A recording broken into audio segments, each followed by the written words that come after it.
You need to know the facts.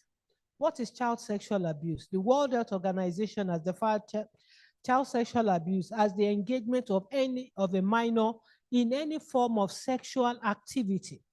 It could be contactual or non-contactual. Most people, especially those who go to doctors, you know about the contactual abuse when there is bleeding, genital warts, HIV/AIDS, unwanted pregnancies, crude abortion. Those are the ones we are about. But the non-contactual abuse, like now, the government is on the front line of protecting children online. And it's so devastating because it's just about 10% of children, our parents, know what their children do online. There's what is called digital footprints. Who are the children following online? We are seeing minors like 10, 12 on TikTok, on websites, on the Facebook, which is not supposed to be. What is the digital identity? You name your child BC, and she's bearing face girl, fine boy, on the Facebook, on the social media. So you have to know that this is a two-way problem. And the statistics are alarming. Over 10 years ago, the Federal Ministry of Women Affairs, in collaboration with UNICEF, conducted the research and said that discovered that 1 in every 4 girls, 1 in every 10 boys in Nigeria will experience child sexual abuse, which is devastating negative impact before the age of 18. But things have changed. If you come across 3 female children and one of them has experienced abuse, and we can't do without the people in the medical field. There was a case I was so devastated. I went to the hospital to see the doctor for myself, but I forgot about my symptoms, and I showed the doctor the photo of a 4-month-old baby girl that was defiled, raped. 4 months old, I'm not talking about 4-year-old, which gave the mother mental health issues. And the surgeon looked at me, said, this baby needs surgery. So you can imagine the kind of issues we are dealing with. Now, who are the perpetrators? 90% are intrafamilial cases. If you see a child sexually abused, don't bother to look for a stranger. Pedophiles are those who have regular, legal, and easy access to the child, who have succeeded in earning the trust and respect of the parents and the caregivers so that they lower your guard. There are no benchmarks, there are no indices for identifying a pedophile. So we have to be on guard. Prevention, they say, is better than cure. Just like you don't know, you people in the medical field can bear me witness. You don't know if the next person, the person sitting beside you is HIV/AIDS positive or has contacted COVID-19. Exactly the same way. Even those of us in the field, it takes a lot of professionalism and the grace of God to be deceived. Oh, I know this person. How come? How come he's a person of interest in this case? About 20% occurs in school. A good number occur in religious places. That's why you don't vouch for anybody. And I thank God that the Lagos state government has had a policy, a working relationship with medical practitioners, that if you see cases of domestic violence, of sexual abuse, you report within 24 to 48 hours. Because oftentimes the mother may not know, just that this child is bleeding. I was told the story of a lady. She noticed that her son was always uncomfortable sitting down, and the boy was always tensed up. They moved to a new apartment, and she just checked the board. Maggots were coming out from his anus because he's been consistently sodomized by a neighbor who used force. And their strategy is force, threat, and intimidation. Their favoritism. You have 3 children, and your neighbor keeps buying snacks for one of them, or the class teacher keeps picking on one child, this girl is bad, and some parents carelessly, oh, she's a naughty girl, she's a naughty boy, deal with him any way you know how to do, thereby relinquishing the authority, the rights they have to protect their child. And because the rights of children are being violated, children are treated as recipients of instructions and care, not as legal personalities, human beings that have their own fundamental rights. That's why you see, especially in low-income areas, they just dispatch children like souvenirs. You go and live with this person, live with that person, without hearing the voice of the child. Now, the Sierra Foundation, we just don't listen to what the child is saying. We also take time to understand what the child is not saying. Because we live in a society where children's voices are not heard. And then we acknowledge their disclosure, bravery. We operate a non-discriminatory policy, whether the child of a rich person or a domestic servant that was trafficked. Every child is important. That's how we do it. And our medical services are free. And we even have a clinic in the office there. Yes, because the purpose of a holistic service is to prevent survivors from being further traumatized by going from one agency to the police station, social worker's office. Then you have to go to the clinic. So we have the legal, medical, psychosocial, forensic interview all under one roof and at no cost. That is why we are collaborating with PAN. So from the statistics, because I don't even have the current data now, because the figures keep increasing despite the intervention because of the different strategies. A police officer told me the other day that the pornography memory card is being sold on the street for 200 naira. So you can imagine how vulnerable it is. And who can defile a child? Adults can defile children, youth can defile them. Then what we are seeing now, which is devastating, is child-to-child defilement, siblings, and all that. So you need to know the facts, know who they are.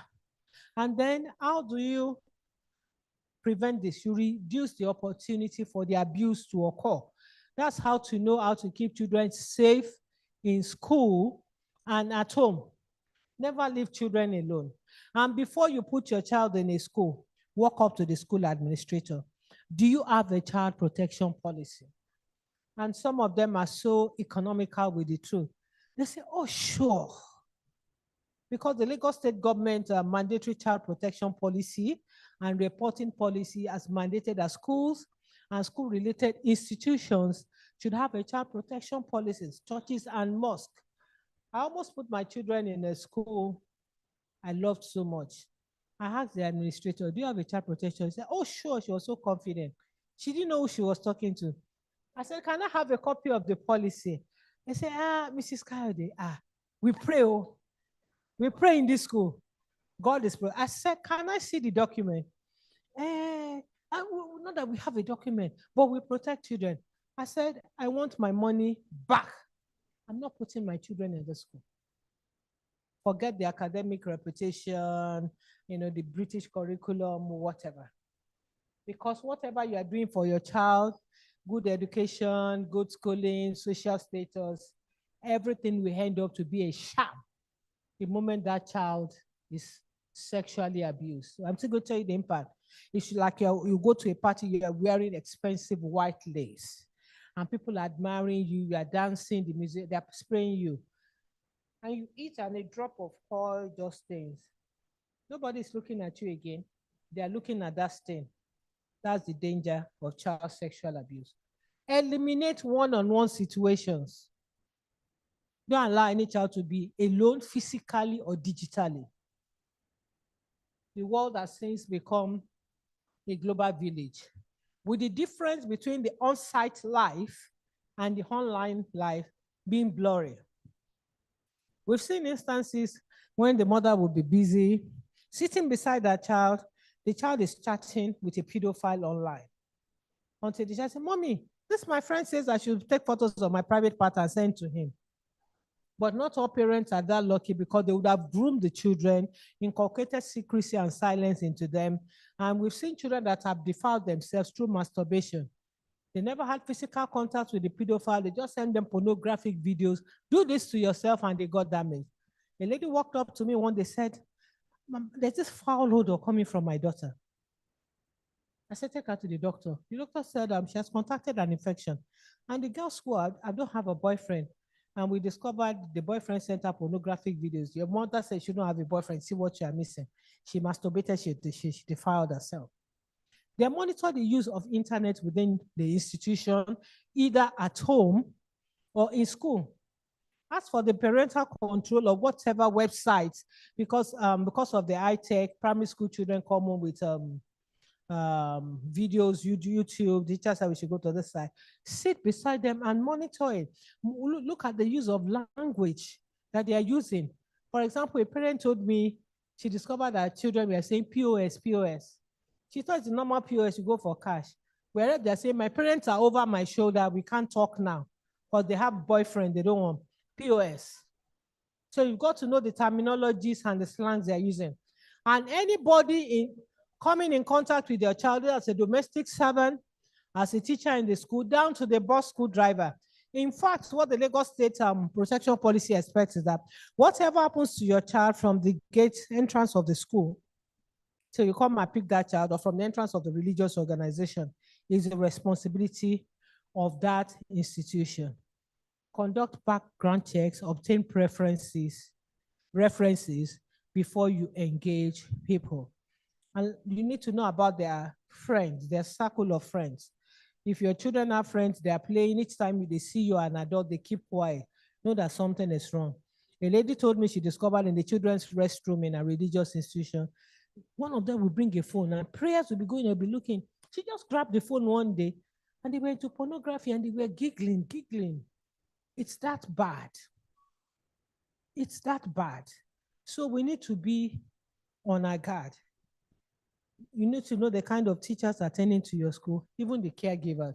For example, if the school bus your child is attending, they lap each other. No, that's not healthy. That's how it starts. They even see it as a game and they go online. There are some countries now that sex is a game. It's sports, legally acceptable. And you are laboring here, you want to send your child to school to become something else. And the child, I mean, look at the rate of suicide. I know about 8 years ago, somebody was telling me they've done a research and the result was very soon the rate of youths and children's suicide in Nigeria will increase. It didn't make sense to me then, but go and see what's happening. Children going into depression because they had no one to talk to, no form of support. And whatever the medical interventions and the mental health is not there, then it's a sham because one cannot thrive without the other, legal, medical, psychosocial. If you're just seeing the doctor, you're not seeing the psychologist, you are standing on one leg. You are talking to the police officers and you are saying the case should not get to court, attrition of cases, it's frustrating. So we need to screen the employees and capacity building for children. At Sierra Foundation, we've trained over 30,000 children. We do training online and on-site, and our psychologists operate online and on-site. Somebody will just send a message, oh, Sierra, I've just bought a bottle of Sniper. I remember what happened to me. I'm about to take it. And I say, what is your name? He's not talking. Where can we get help to you? You refuse to talk. That's why we need all hands on deck to curb this menace. It's preventable. After structural counseling sessions, medical therapy, and even legal justice is a form of therapy. We've seen children the very day they see the perpetrator in handcuffs in court, they regain their self-esteem, their self-confidence, and whatever the medical doctor is trying to tell them to do is not making sense to them. Say, I don't want to die again. I'm ready to live. So we must reduce the opportunities for it to occur. Don't allow anybody to just come and send your daughter on errand. We've seen it happen. Go and buy the chat card for me. Especially within families, that kind of familiarity, your brother can come in without telling you and say, I want your daughter to come and spend the weekend with me. You don't even ask for the child's opinion. We've seen uncles defiling children. We've seen teenage girls, the only condition with which their school fees will be paid if they sleep with the stepfather. We've seen triggers and stressors. And the third thing you need to know, you need to provide opportunity to talk about it. No longer should sex education be shrouded in mystery. Create opportunity for conversation of the children about their body safety and boundaries, and discern a child's attempt to disclose. There's direct disclosure if the child trusts you. There's indirect and there's circumstantial disclosure. I was hearing a conversation between two teenagers. One of them said, my friend was defiled by the stepfather 2 months ago. I said, oh, I hope she's not pregnant. He said, no, I took her to my gynecologist. That's it. That means she's sexually active. And there's some, they'll pretend it happened to another person. Please help my friend, she's addicted to masturbation because the father introduced her to pornography. Say, what's the name of your friend? And they'll, they kind of want to feel your pulse. Then the fourth step, you need to know are the signs. We have the short-term signs, like I said, bleeding, crude abortion, and all that. But the behavioral signs, defiant oppositional behavior, depression,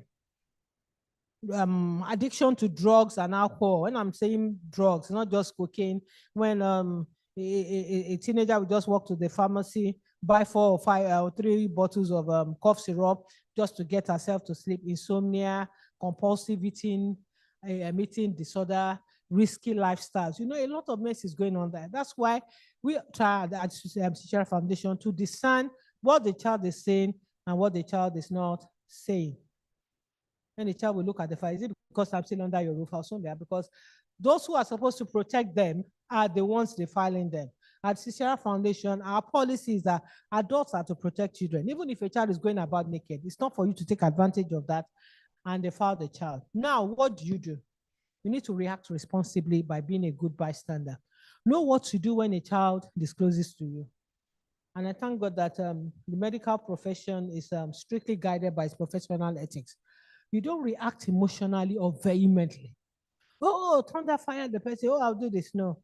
Because if the child sees that you are overwhelmed by the incident, he'll be discouraged from telling you the whole fact, and you need the optimal disclosure. They never promise a child, I will not tell anybody. No. If a child discloses to you, say, my dear, I have to get you to see the doctor so that you not contact HIV/AIDS, you not get pregnant, and we need to see you're okay, especially if they've been introduced to drugs, contraceptives, and all that. Then we need to get the police and law enforcement to get this guy off the streets because he or she is a security risk. If we let him go like that, he'll keep on doing it to you. And then psychologically, when you talk of mental health, people think you are causing them in a society. Even those of us in the field, we are at risk of vicarious trauma and you need psychosocial support. So let them say, no, you need to get healed and adjusted to living a normal post-abusive life. That's what our psychologists do at the Sierra Foundation. You assess the child. There's shelter. If you keep that child in the offending environment, he's still seeing the perpetrator every day, how will she unlearn the abuse? So safety measures that we put in place. Then you need to get acquainted with the child protection policies, know the community resources available to you. Lagos State government at the forefront. We have the sexual offenses called the family court. We have the family support unit and the Nigerian police station, the Quality and Assurance Department of Ministry of Education, if it occurs in school, Ministry of Youth and Social Department. We have Office of the Public Defender, Domestic and Social, Sexual Violence Agency. And at the Sierra Foundation, we are able to set up the first children's telecommunication platform, a toll-free line available 24/7 in English, Pidgin, Yoruba, Hausa, and Igbo language, 0800-800-1. You call us, we pay. We receive calls all, even from outside the country, that with the provision of professional counseling, information, and care, referral pathways, so that children can express their concerns. You see some children they can just call you. I don't like going to school because I don't know if I'll come back home and meet my mother alive. Daddy is always beating her. My mother is having a boyfriend and she's begging me not to tell my father. You know, such things that can affect their mental health, that can affect their perception of the society and of their future as a whole. So this is how the principles we are putting in place to ensure safety in our homes, in our schools. And in schools, if you notice your school, children's school, the male and the female toilet, they're together. Please make a correction or you withdraw your child. We've seen when exhibitionism, where the female, they're exposed to one another, lesbianism, homosexuality, and all that. And then you look at the school environment. Is it possible if my child is in this class, if she's crying for help, he or she, nobody will hear him or her? So those are the safety measures we need to put in place in ensuring child protection for our children. So on behalf of the Sierra Foundation and on behalf of PAN, if you see something, say something. If you see something, say something to the Sierra Foundation and to PAN. 0800-800-1, your best connection to community resources on child protection. Thank you very much.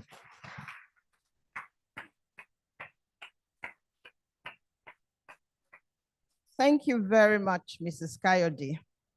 If you asked me before I came here, I would say the primary responsibility of safeguarding every child is the responsibility of the pediatrician. But I have just learned now that lawyers could be part of the multi-agency. If you ask me after the doctors, I'll say the nurses. After the nurses, I will say children's social care. After children's social care, I will say the police. After police, I will say schools and the teachers. And then now I know to add NGOs. So I am learning, that, the circumstances are different for every country. And you have to use what is available in your country to make sure that every child is protected. But whatever you say, as pediatricians, it is our job to safeguard every child. Then the next speaker is Mrs. Williams.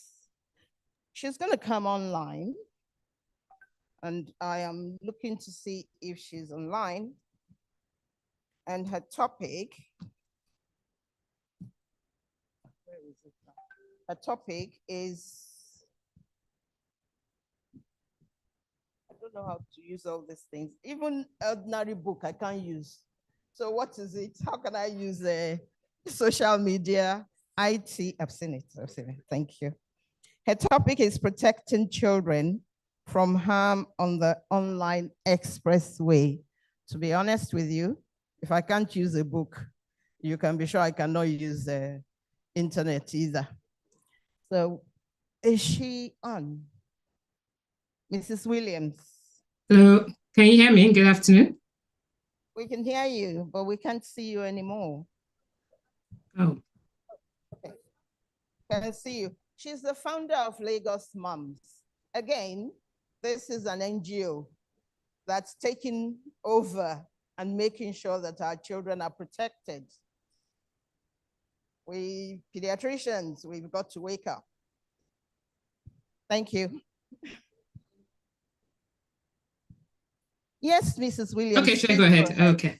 All right. Good afternoon, everybody. Very excited to be here and to be connecting with you virtually. It's the power of technology. I'll just talk. Can you hear me? Yes?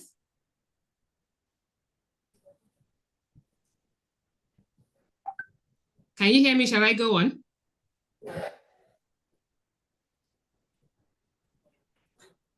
Okay. So basically, today we're talking about safeguarding children. And I think it's very important for us to realize that safeguarding cannot be complete if we don't talk about online safety and the online world. A lot of our children spend a lot of time online. And so it's so important that for parents, caregivers, educators, we are all aware about what it means, the fact that our children have a dual life, both online and offline. So in terms of background, I thought it would be important to just quickly give a sense of who I am and what I do. So Lagos Moms is a passion project that started many years ago when I became a new mom myself, and I had a lot of questions about parenting and raising children in the 21st century. So in terms of training, I have an MBA in finance and strategy. Oh, can you hear me now? Okay.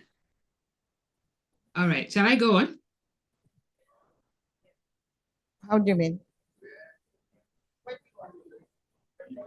Okay. How do you mean?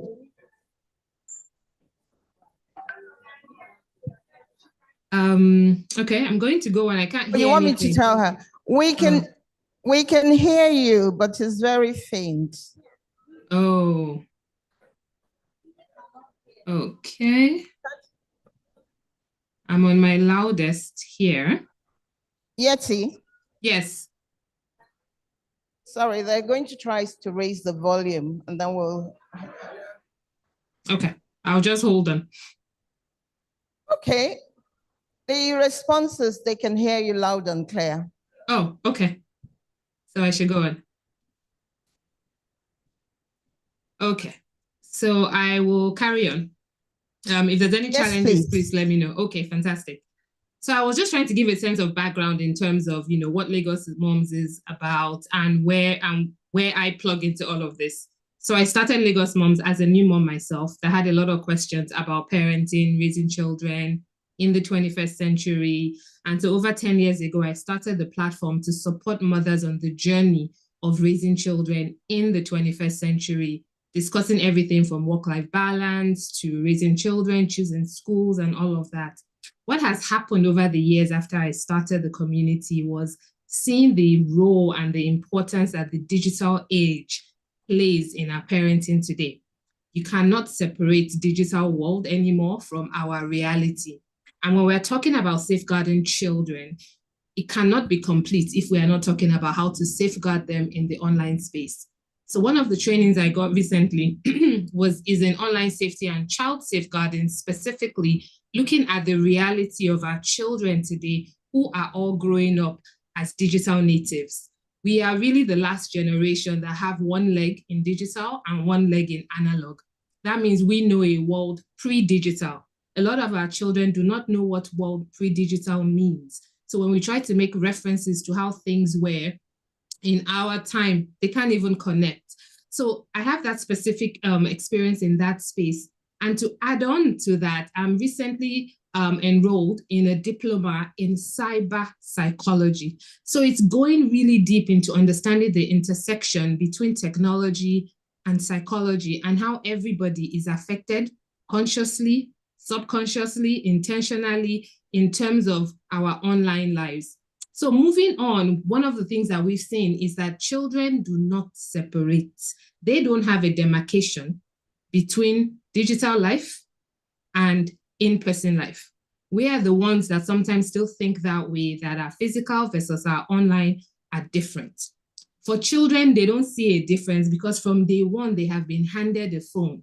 From day one, they have seen their parents, their caregivers in their lives, putting a phone in their face, taking pictures, sharing details about them online, giving them a device as quickly as they can hold a device, which is why today you will see a 2-year-old navigating a phone. I don't know how many of you can acknowledge that, you know, a 2-year-old will pick up a phone and will just start to use it. And you're wondering who taught this child?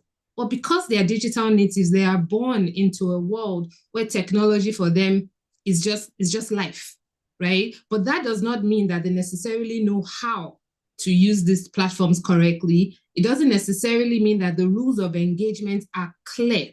Children still need to be raised, to be guided, and to be led by their parents and the adults in their life, caregivers, teachers, and all of that. But if we're not doing that, because two things. One is a lot of adults feel like, I don't understand technology. I don't really understand social media. So they tend to not go there with the children. But then that is a gap because the children are using this platform. So somebody has to be doing the work to train them and to raise them on the streets of digital, on the online expressway. You know, this picture I've shown here, I'm not sure if you're seeing my slides, is a child and maybe let's say his older brother in a toy car. So they are playing and they're simulating driving a car, but it is a child version of a car. Nobody would put a child in a car, drop them on Third Mainland Bridge and say, good luck. I hope you get home safely. Nobody does that. There's an age to start driving. There's an age to learn how to drive. There's an age to get your license. Most parents would teach children, use the seatbelt. When you're crossing the road, you look left, right, left again. All of those little things are building blocks before the child will ever be in a position to drive a car. When it comes to the online space, a lot of children are learning on their own or from their peers. And that is what makes it very, very dangerous. So we must keep in mind that raising successful digital citizens includes ensuring that they understand the rules of engagement when it comes to the online space.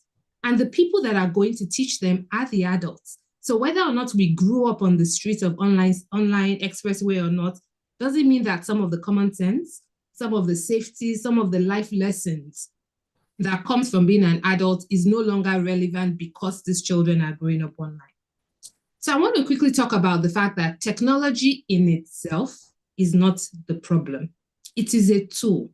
It is technology today that's allowing me to be able to honor this, this invitation to speak to this amazing group of pediatricians in Nigeria virtually. I'm not in the country, but the minute I got the invitation, I said, I would love to have this conversation. However, I'm not in the country and I don't believe that in the day and age we live in, distance should be a barrier to being able to participate. So we are using technology to do that. So the truth is, technology in itself is not the problem. The issue really is the use and the exposure. And because there's so much going on online, the children, unfortunately, are being the ones exposed to so much inappropriate content and being contacted by people. Like the earlier speaker mentioned, children, for example, are getting involved in all kinds of sexual activities, all from their bedrooms. A parent will say, oh, my child is at home. My child cannot go to, you will not drop your child in a nightclub. But guess what? Being online without any support whatsoever is worse than being dropped in the middle of a nightclub or being dropped in the street of Lagos, for example, in the thick of the market somewhere. Nobody would do that. However, online, it is just as dangerous. But let's remember, the problem is not technology itself. The issue is the use and the exposure. So I want to just drop some quick statistics here because it's important for us to see what is happening in terms of how children see their use of digital and how adults actually see the use of digital. So very quickly, 56% of parents, based on this particular survey, was from Ofcom, which is a body here in the UK that oversees, certain things in terms of technology and what's happening on the online space.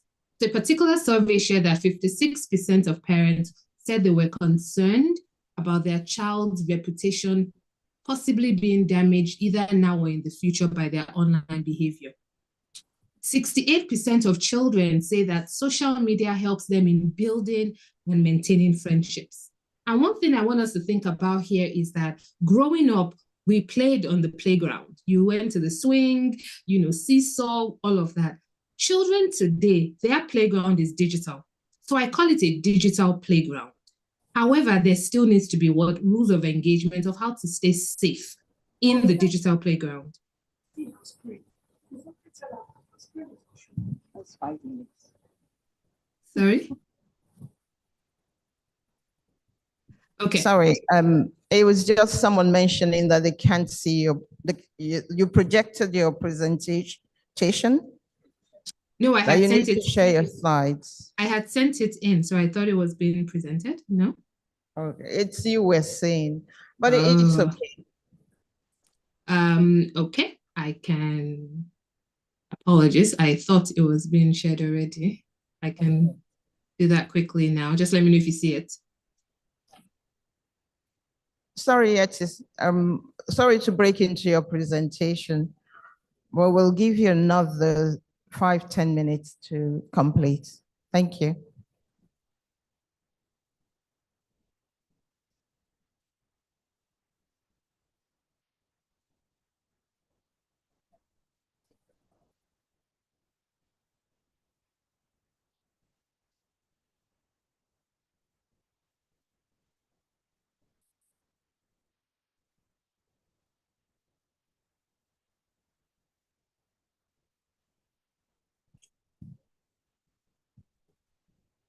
Please go on. Yeti, please go on.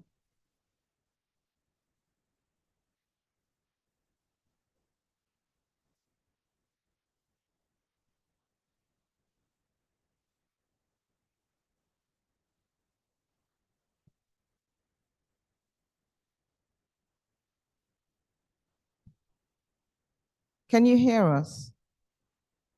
Yeti?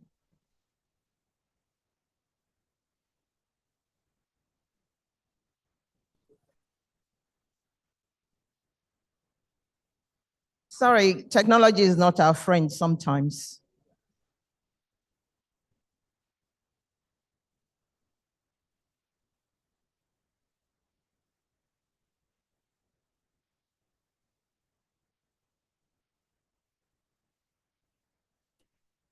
It looks like we have lost her, but I bet she'll come back online soon. In the meantime, can I just say message number 1, safeguarding is everybody's business and everyone should gain competence in safeguarding. Number 2, there are so many policies.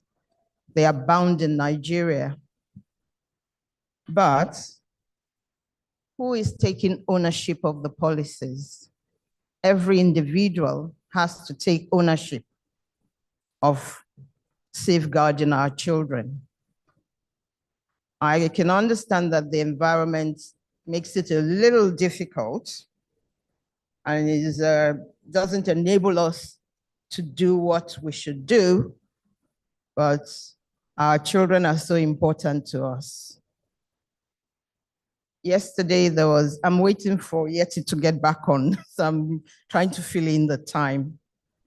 Yesterday we had a lot of talk about non-drug addiction and drug addiction and the effect they have on our youths or our adolescents, to be honest. Who is safeguarding them? Are we thinking about it at all? We need to safeguard those children. We're not just clinical people. We have to look after them socially. One of the things we ask before we send a patient home, the phrase, it's a phrase that is bandied around. Oh, that mom is a sensible mom, so we can discharge the child with the mom. Or we say something like, sorry, let me just speak. It's safe for that child to go back home. So we're thinking about the social surrounding of the child. I don't know what you would like us to do. Would you like us to go on to the third speaker? Okay. All right.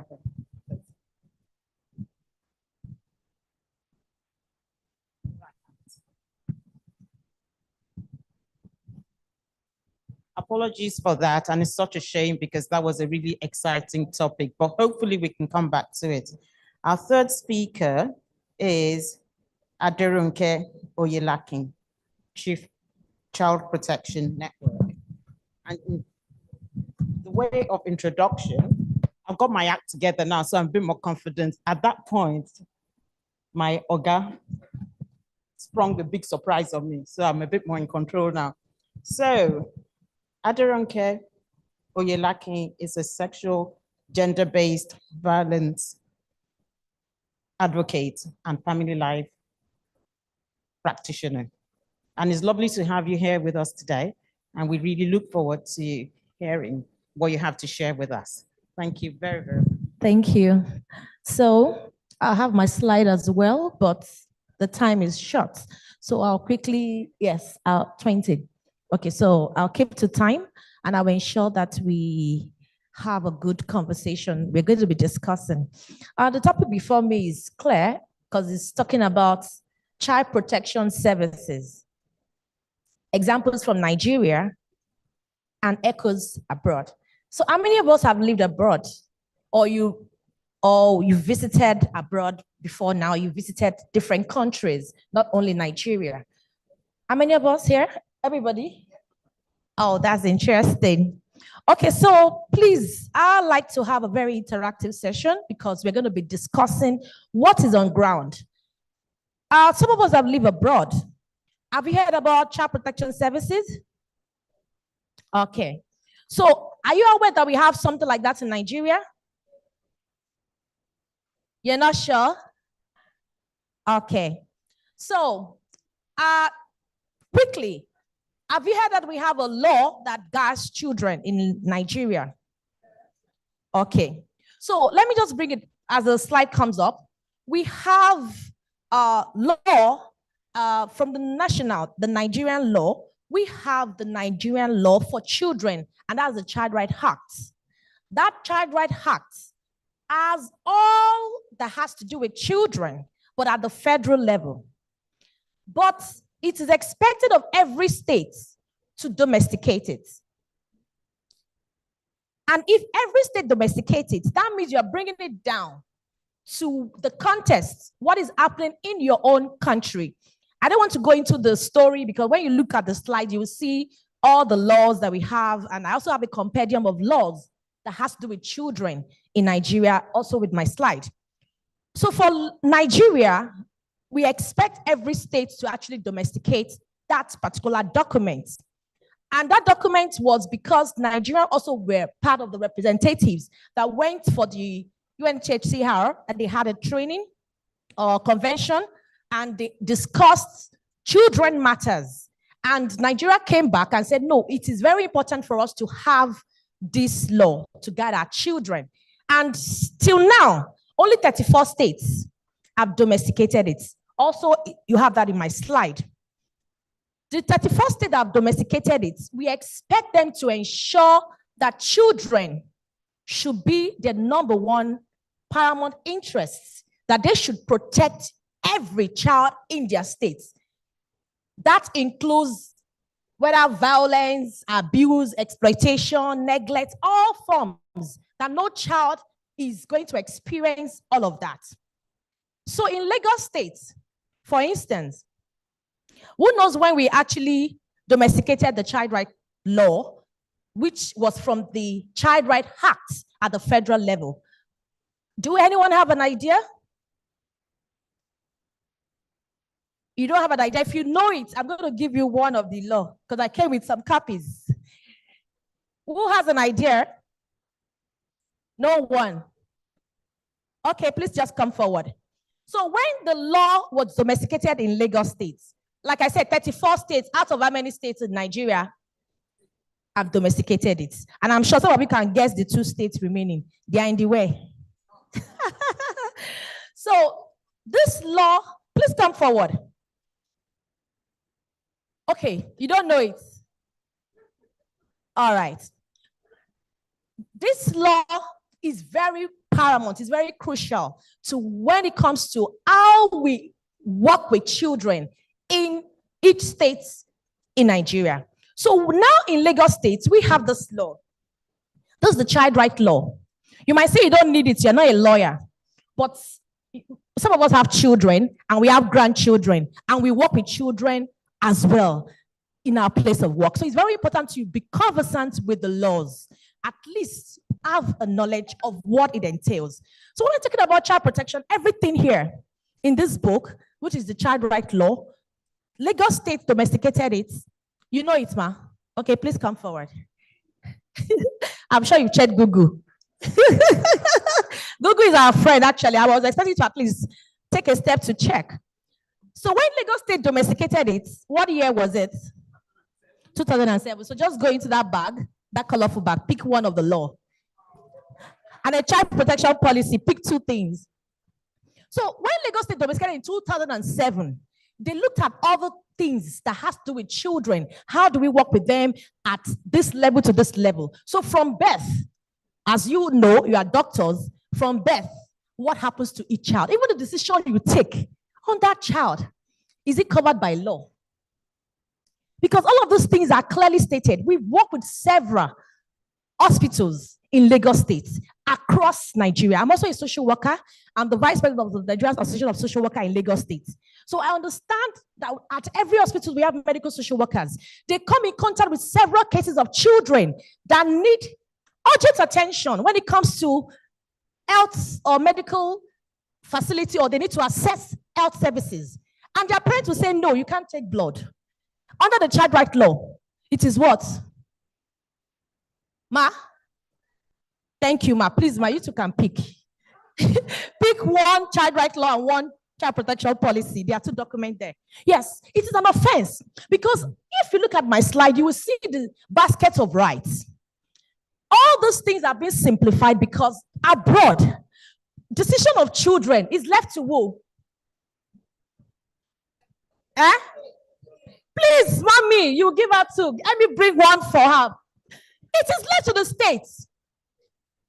A child matter is not because you carry the pregnancy. It is the state's responsibility. Also in my slide, and I don't know why my slide is not up. It is very key that the state takes ownership of child protection in Nigeria, and I'm sure other countries are doing that. And that's why a child can call, please, my mom and my dad, they're having issues. You'll be asking me what concerns the child. It has effect on the child. That child doesn't need to be in an environment that is that has violence, abuse, maybe exploitation, neglect, anything that is going to affect the child, the 4 baskets of rice. Some of us know PDP, different parties, Abi, APC and the rest. So I'm going to teach you another party for child protection. So say after me, SDPP.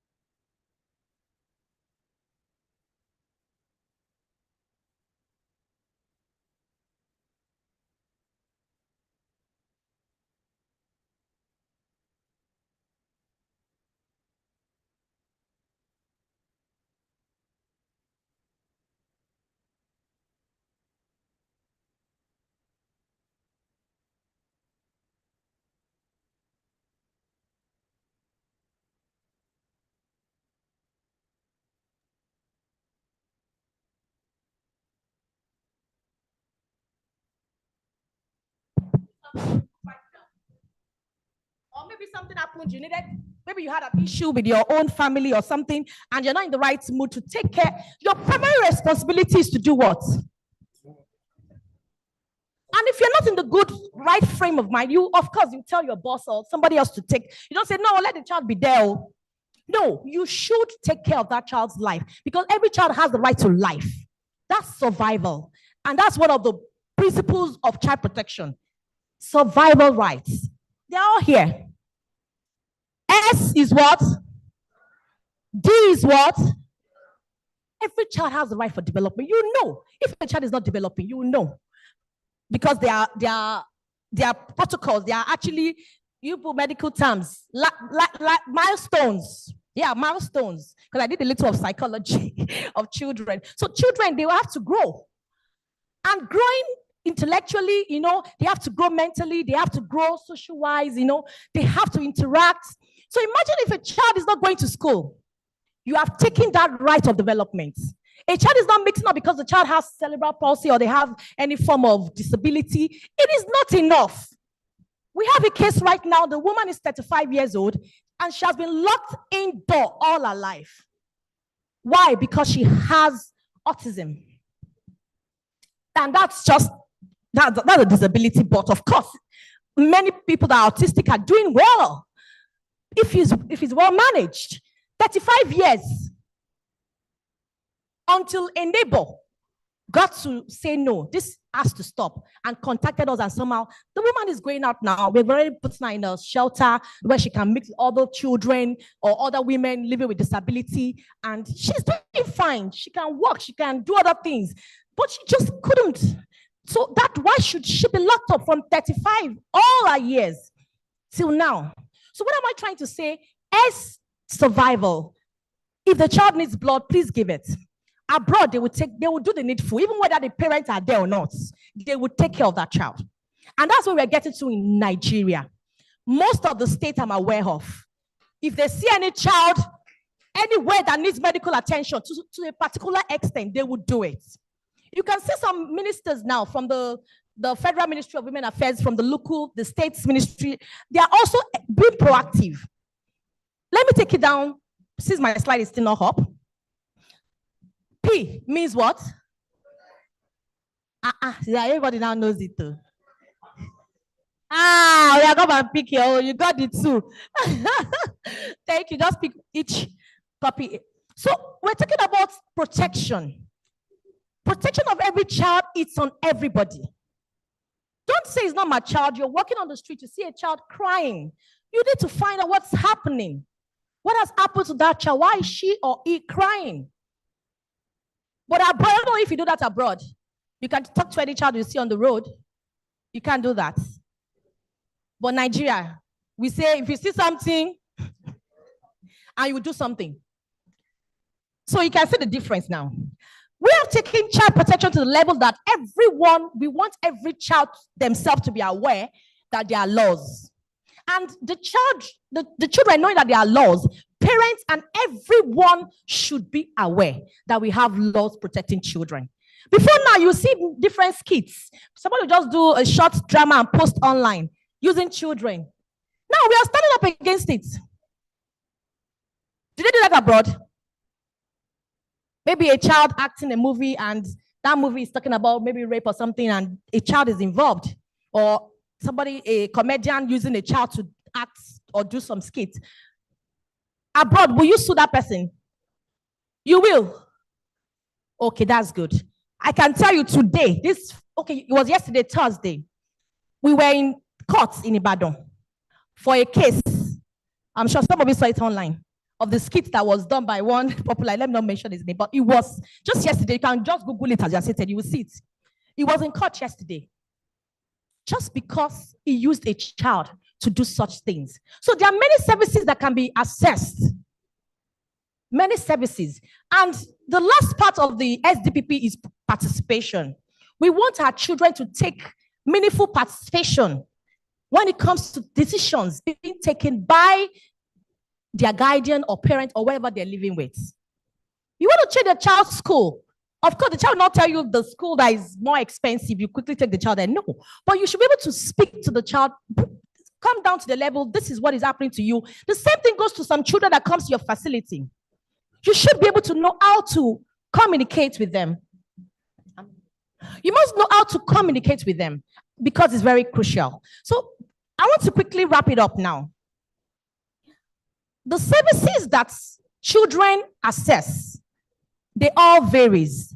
And that's because every child needs are totally different. But you should know the kind of service that are available before you can refer such a child.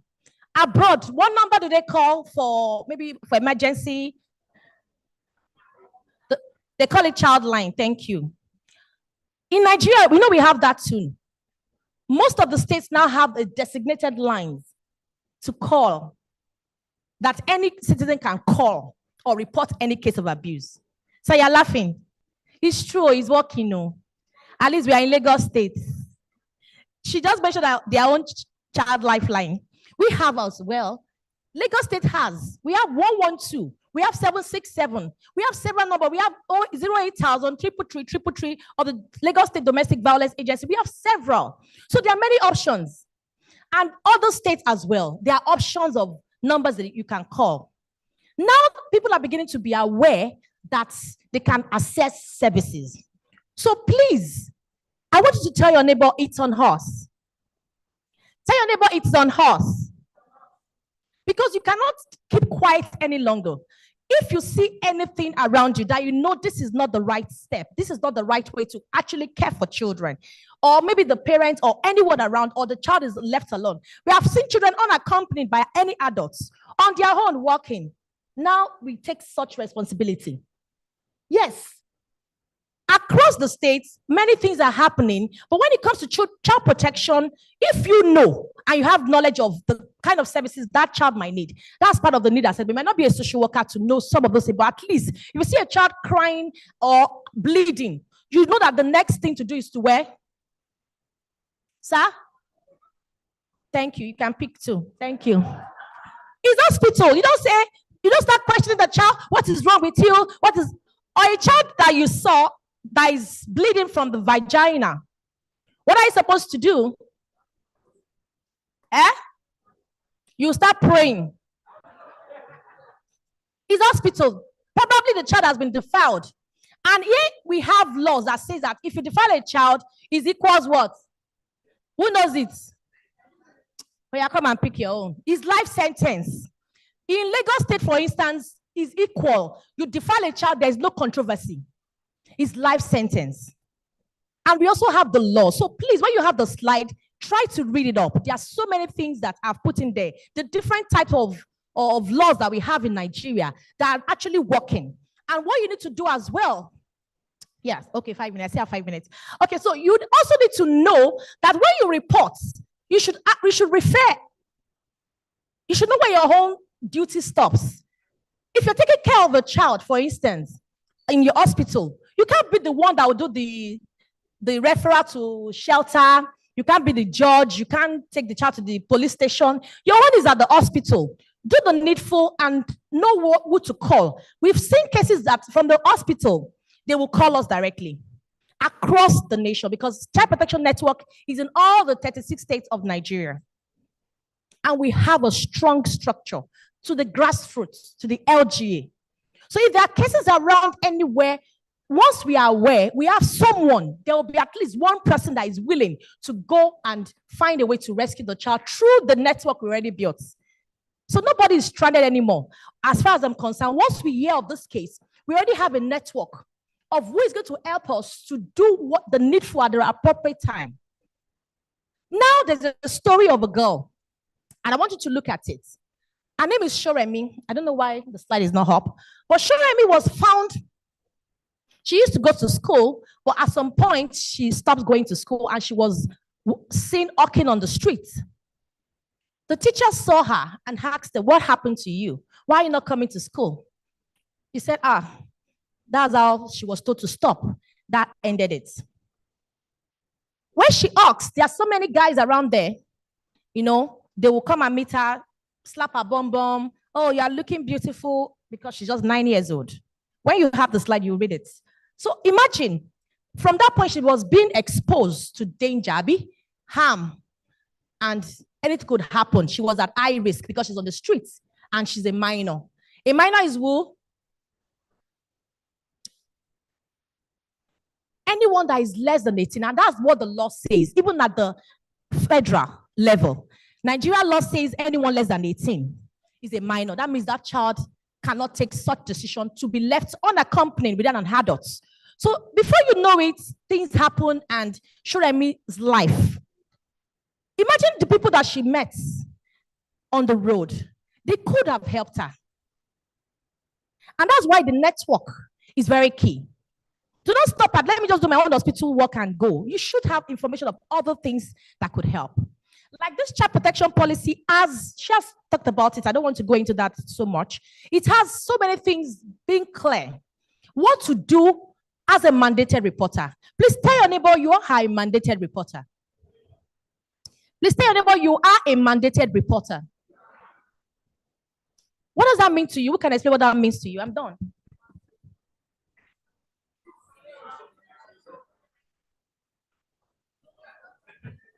Thank you. So please, can you help me give Daddy and also give him? I think I don't have any more left. Please, as I round up, okay, let me give Daddy on white. As I round up, it is very important for you to know. Knowledge is power. In 2023, we were able to sensitize over 100,000 children. That's small in Lagos State under the Child Protection Network. Just because we want every child to be aware. We want every parent to be aware. We want every community to know what to do. We've seen ballers calling us. Please, I don't want them to sweep this under the carpet. We must do something. Because they now know that it is a grievous offense in Lagos State and across the state. And that's why we need to be united with our one voice to say that our children, their best interest is paramount to us. Please, can you say that as we close? Our children's best interest is paramount to us. Let's take it together. Thank you so much. Thank you very much, Mrs. Oyelakin. That was an exercise in itself. I think we have Mrs. Williams online now. Mrs. Williams, can you hear us? Yes, I can. Can you hear me? Yes, we can hear you. We're going to give you 7 minutes to please round up. Thank you very much. Thank you. And I guess this is an example of technology is not always perfect. Okay, so you're projecting my slides. Is that correct? Can everybody see that? We could see it a few minutes ago, but it's disappeared. Okay, I will just carry on. I can always share the slides. We can see it. Okay, good. All right, so I'm going to continue from where I remember I was before it cut off last time, which is on slide 5. So if you can please move to slide 5. Which is where I have some of the statistics. So I can't see the slides obviously now speaking, but I'll just continue and say next. So basically, I was talking about some of the research that's coming out, which is really showing that there's a difference in how digital natives see their interaction online and how parents and adults might be viewing what they are doing online. So the last thing I had mentioned was around digital playground. and how a lot of children go online for many things. They go there for entertainment, they go there for education, they go there for social networking. So if a child is going online, I mean, a lot of them, 68% say that going on social media helps them build and maintain relationships, right? Another 24% between the ages of 3 to 17 who play video games say they do it to hang out with their friends. So the digital platform also offers children this opportunity to hang out with friends, to build relationship, and to connect with their friends. So we can't see it as good or bad. It is both. And, you know, some of the other conversations we've been having today are very, very important in terms of safeguarding children in the physical. When you see a child who's distressed, who's going through something, you can immediately see, because their body language tells you that perhaps this child is being harmed. What tends to happen online is, because a lot of adults, first of all, are not on the same platforms with the children, it's very difficult, right? When you don't know what children are doing online, when you are not there, who exactly is policing this space where children are all hanging out online? Not a lot of people are doing that. So that's where, unfortunately, certain things that are online are spilling into a child's real life, right? So let me just say that again. The things the children are facing online is spilling into their real life reality. So for example, if cyberbullying happens online, a child might go online to play games or is going online to connect with their friends. However, when they're online, any suite of things can happen. If a child is being bullied online, cyberbullying, it doesn't end. Guess what? It continues with that child. The child gets home from school, they start bullying the child online, whether it's in the video games or on social media. The child goes to school the next day, the bullying continues again in person. So it's very important that we realize that for children, there is no separation of their online versus in-person life. Now, if we continue and look at some of this research again, it says that 28% of children aged 12 to 15 actually use TikTok as a news source. This was as of 2022. So if your children are getting their news from TikTok, not NTA, not CNN, they are getting it from social media, what does that mean for our children? We need to ensure that we're having these conversations with them so that we are aware of what our children are picking up online, okay? Because they are picking up a lot of things online. In fact, I started calling TikTok University, because my children will say something and I'll say, where did you hear that? They'll say TikTok. So at a point, I stopped asking. They would just tell me what it is, and then we would have a conversation about it. So these are just the reality that our children are growing up, learning, painting a picture of their lives, all from what they are seeing online. Now, the last thing I want to share here that's quite shocking, and I think is very important we realize what this means for us, is 90% of child sexual abuse imagery. That means a child that's sharing a picture of themselves online that is inappropriate, you know, children touching them, doing all sorts of crazy things, right? But sexually advanced, inappropriate pictures online, 90% of them are self-generated. That is major. So children themselves are the ones who are taking pictures of themselves and sharing it online.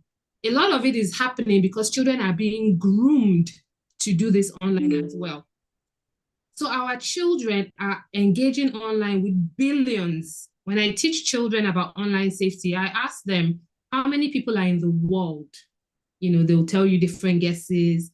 Then I'll ask them how many billions of people are online? How many billions of people are on social media? These are the people that our children are exposed to on a daily basis.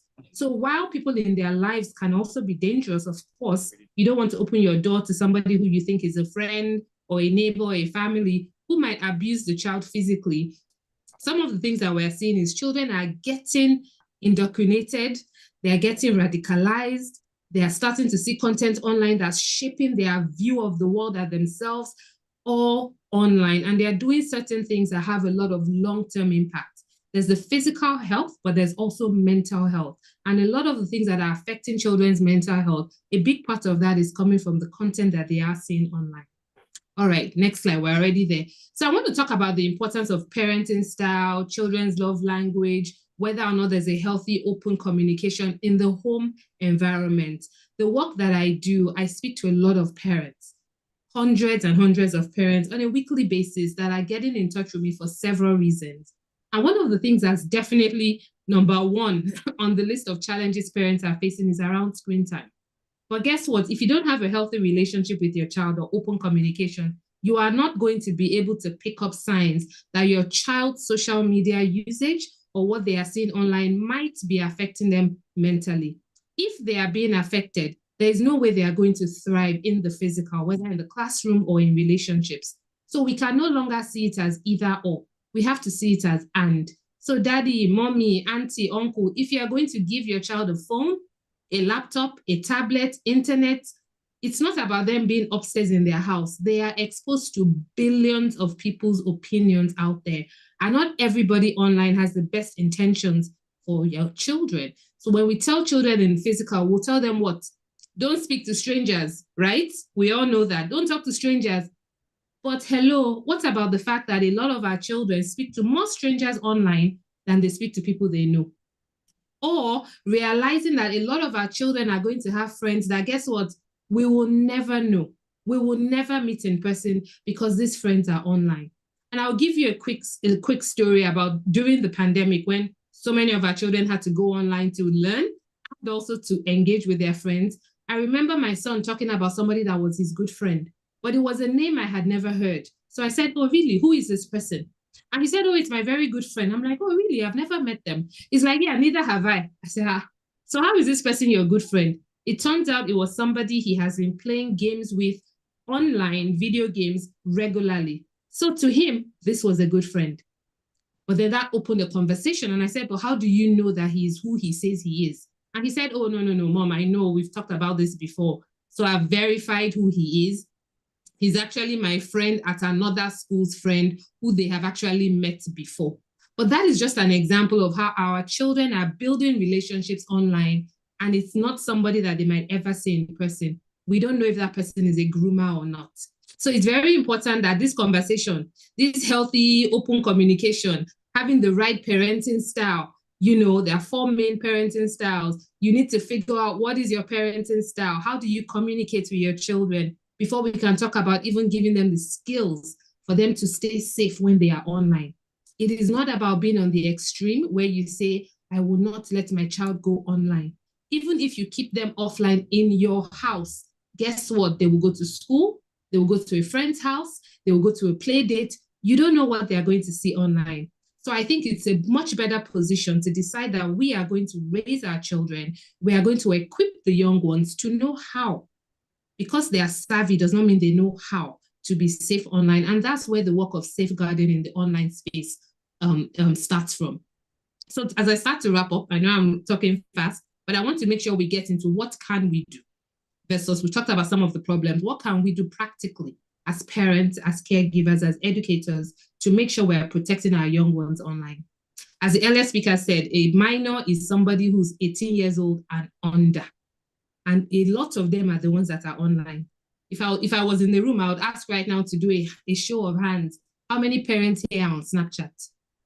Maybe, Dr. Orede, can you help me? How many parents are on Snapchat? Is it up to 50% of the room or less? How many parents are on Snapchat? Put a hand up, please. Put hands up. How many I in the think room? about 5. Okay. But guess what? Majority of our children are on Snapchat. How many parents here have TikTok downloaded on their phones? 3, 4, 3, 5. 4. Okay, 6. now. Great. Okay. Oh, thank you for panning into the room. Awesome. How many parents have ever taken a selfie and put it in disappearing stories on any app? In what? You know those apps where you can put a story, and once you put 3. it and the person view it? 3. 3 of them. 3. But so imagine, how are you going to guide people when you have no clue what they're doing online? You can only be relevant in these children's lives if we are using the language that makes them realize that you are relevant. Let me say that again. If children believe that the adults in their lives are not relevant to their reality, they are not going to talk to us. we're not going to know what is happening. It is almost easier to talk about the physical manifestation and how we safeguard a child because we see a child crying or we see a child bleeding, unfortunately. What about those internal injuries that we cannot see? But let me ask you this as we move on. Can you please move to the next slide? Is you want to start looking at certain things, okay? So what is your take home today? We're going to talk about a few things you can start to do. All right, you can move from this slide. I've talked about parenting styles and how you need to have a good relationship with your children. Okay, we're talking about guide to safeguarding children online. It starts from home. It starts from conversations. I train a lot of children, particularly through schools and also in my Lagos Moms community, about online safety. And we did a particular training recently where I asked a question within the training that how many of you have been cyberbullied? After I trained them on what cyberbullying is. Some of the children didn't even know. They were like, oh, that's cyberbullying. I didn't know that was cyberbullying. I'm like, now that you know, what will you do about it? Guess what quite a few of them said? They said, I won't do that, Mrs. Williams, you are talking to us because you know about it. But I know if I tell my teachers or if I tell my parents about cyberbullying, they're not going to know what to do. So what's the point? We are failing children if our children feel that they have to take on these adult-sized responsibilities by themselves or within their peers because they feel like the adults in their lives don't even know. So your child is talking to you about how sad they are because their account on Snapchat got disabled.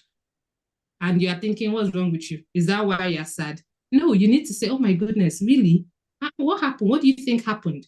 We need to have those engagements with them so that they are feeling that they can talk to us. So digital footprints. Let's teach our children whatever they share online stays online. There's something now called the right to be forgotten. It is called the right to be forgotten, which means that right now, children, minors who have shared content online and who have decided that they want to scrub it, actually have a right and a way to process so that this content can be taken down. But many times they are going to need an adult in their life to help them with that process. That is where these conversations come in. Because when your child or your young ones or anybody that you care for as a doctor, Mrs. Williams, can we give you 2 minutes to round up, please? Yes, I'm rounding up.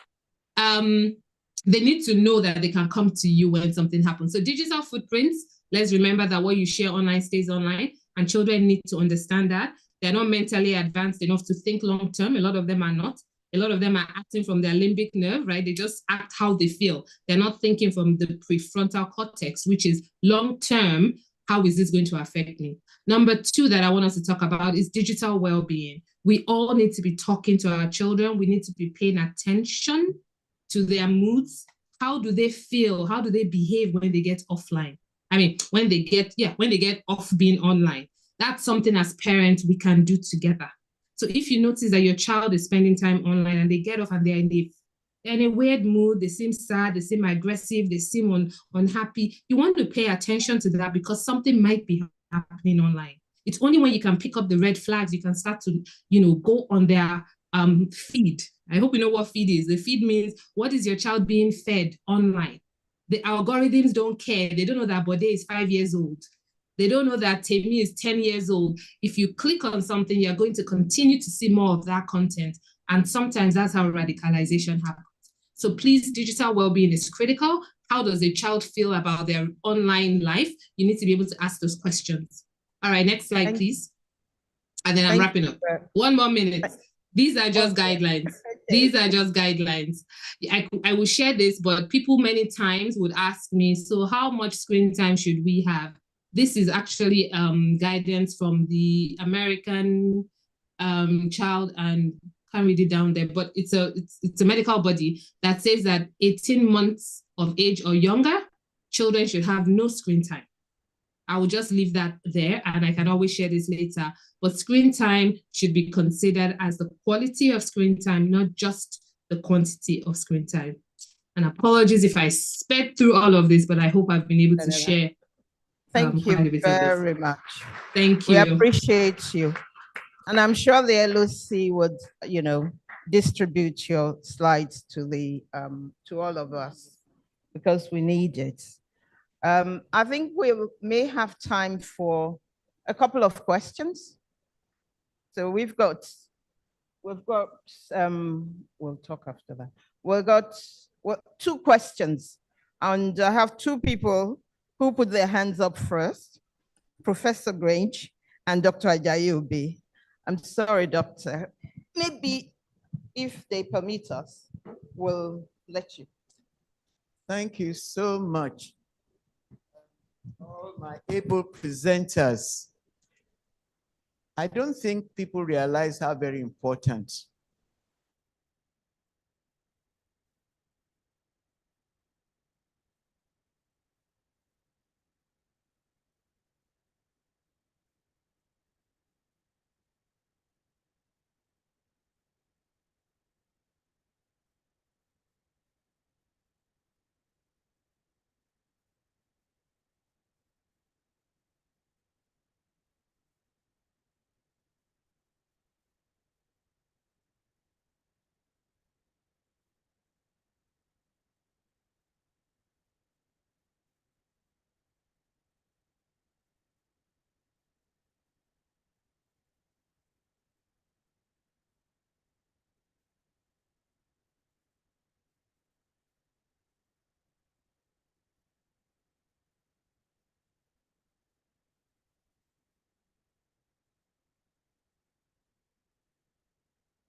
parenting. Nobody ever taught anybody about how to be a parent. And things have changed since I was growing.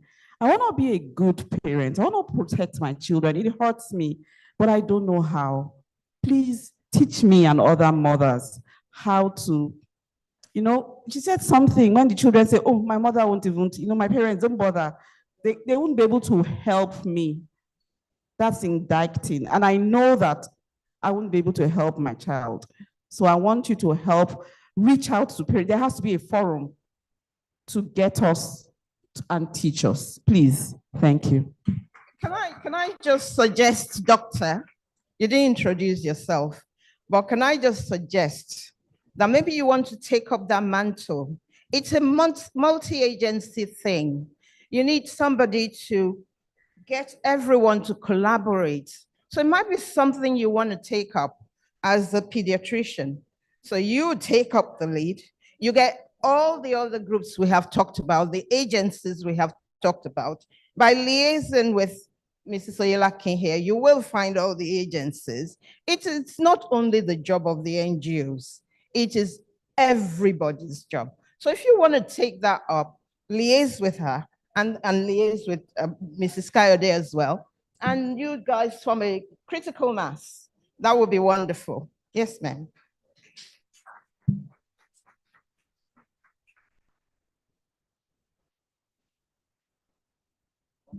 Thank you very much. My name is Dr. Enaigwe, and I've really enjoyed this session. I work in the UK, but I did a lot of my training at Port Harcourt before I left about over 20 years ago. So I have a few comments and questions. One, I was really happy to see that there were not just pediatricians on this panel.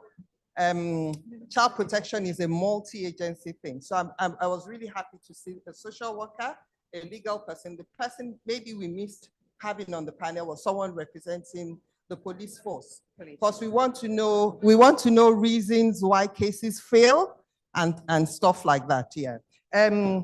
Also, we didn't discuss a lot about other forms of abuse. Child sexual abuse is important, but there are other forms of abuse that causes lots of mental health difficulties. Emotional abuse is really great. Physical abuse, as a doctor, financial neglect. When you see a child who's been with lots of multiple scars on the back, what do you do about that? That probably should. And then lastly, I was going to mention courses for parents. That's really important. I think the pediatric, the Royal College of Pediatrics with social workers, IT people should put together courses for parents. When I see parents in my clinic, especially parents of vulnerable children, I put them on a course. All the local authorities run a course for parents, online course on how to safeguard your children.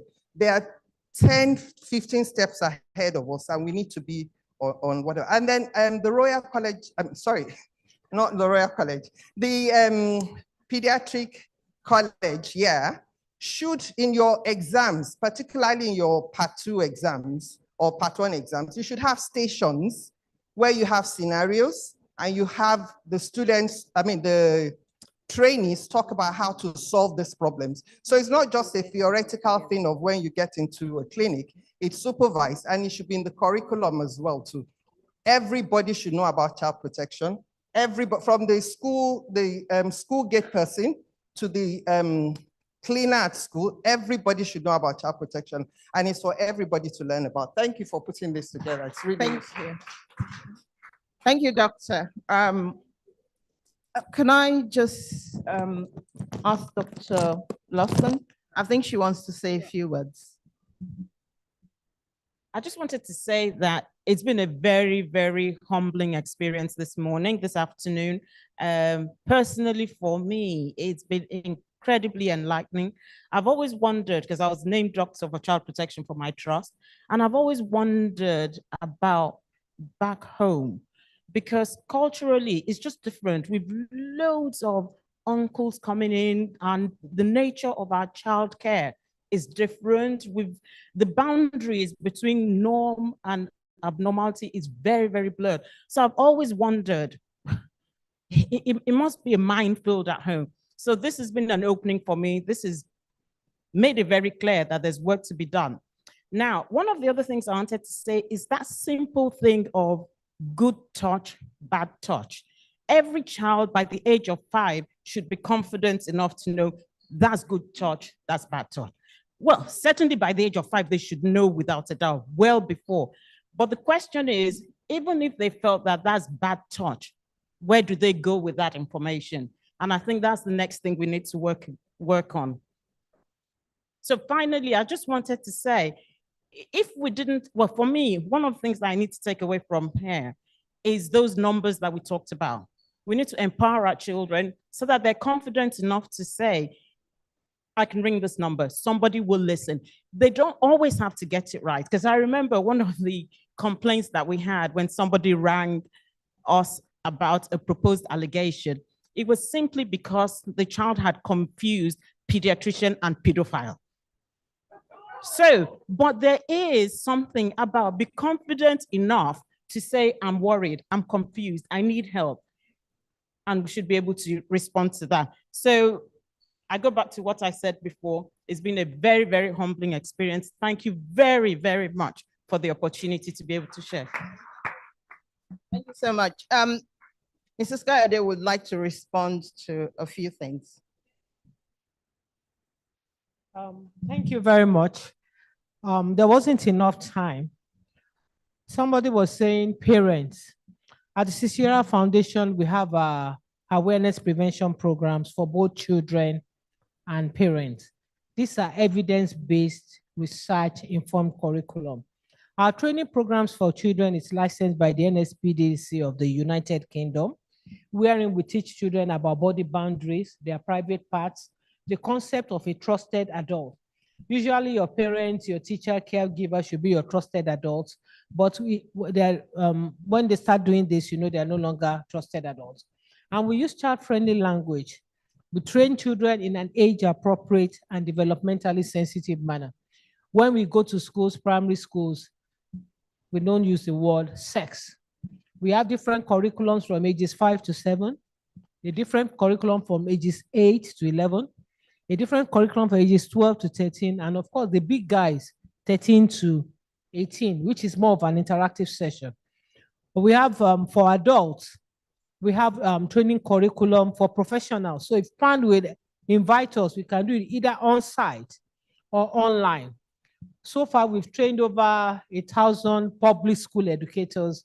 And our child helpline that I told you about, we've received over 32,808 calls. We've had cases reported about 1,961, including referrals from our social media platform on our child helpline and walk-in. And our Safe Kids Awareness Prevention Program, we go to both high-profile schools, slums, even online to local schools, and so far, 112,720 children have benefited from our program all over the nation, especially during the lockdown, when children were locked down with their perpetrators. We did a lot of online seminars. And for parents, somebody was saying, how do I be able? We have a curriculum titled Sex Education for Parents, Sex Education for Grandparents. Because if I should ask, we are doctors, we deal with anatomies. We have anatomical dolls at the center that we use for forensic interview. I'll still go back into that. If I ask you what are the private parts of a man or a woman, some of us will say, okay, the breast, the penis, and the vagina. But we teach parents and grandparents, your eyes are also private, so don't show me pornography. And we also teach the children. And your mouth is for you to talk and not for somebody to kiss you on the mouth. We tell parents, don't show your children toxic affection. Don't kiss them on the lips, on their tongue, because if an outsider does that, they may not know the difference. And we also let the boys know your chest region is also your private part. So don't let the homosexuals tickle them. And then interviewing children, questioning. Interviewing is a special skill. I'm also a child forensic interviewer.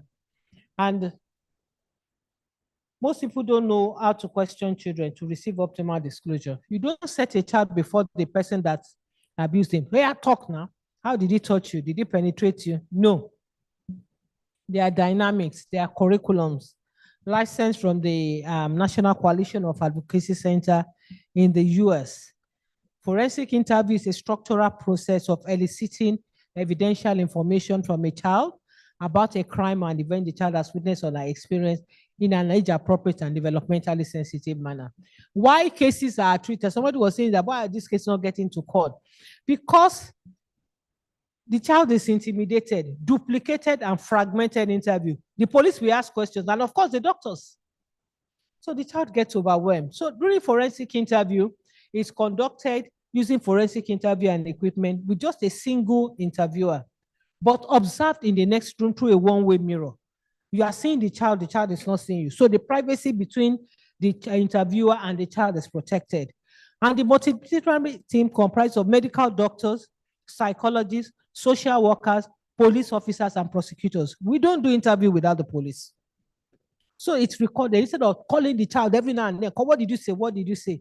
And it's even played in court. And so far, we visited 86 cases in court, 8 convictions, and conducted emergency rescue for 1,580 children.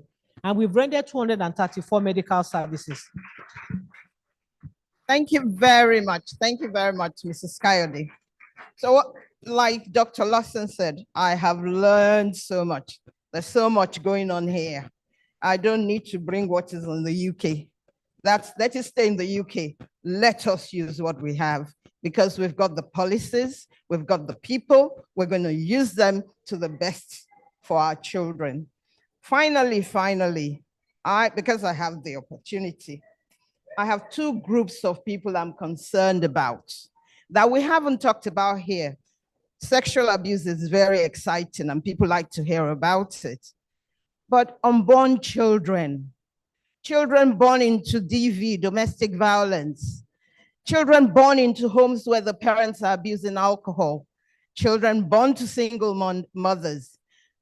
When they are pregnant is when you need to start protecting them, safeguard those children. We should not forget that group. The second group I think we should not forget, and that is happening a lot in Nigeria. We have children who are begetting children for other mothers. So we have surrogate teenagers who are being used to breed children. It is happening, and we know it is happening. Who is safeguarding that group? I think we need to think about them. I am worried about those children. I see the children that are being sold. That is not acceptable. Finally, we have heard about the referral pathway. Do you have referral forms?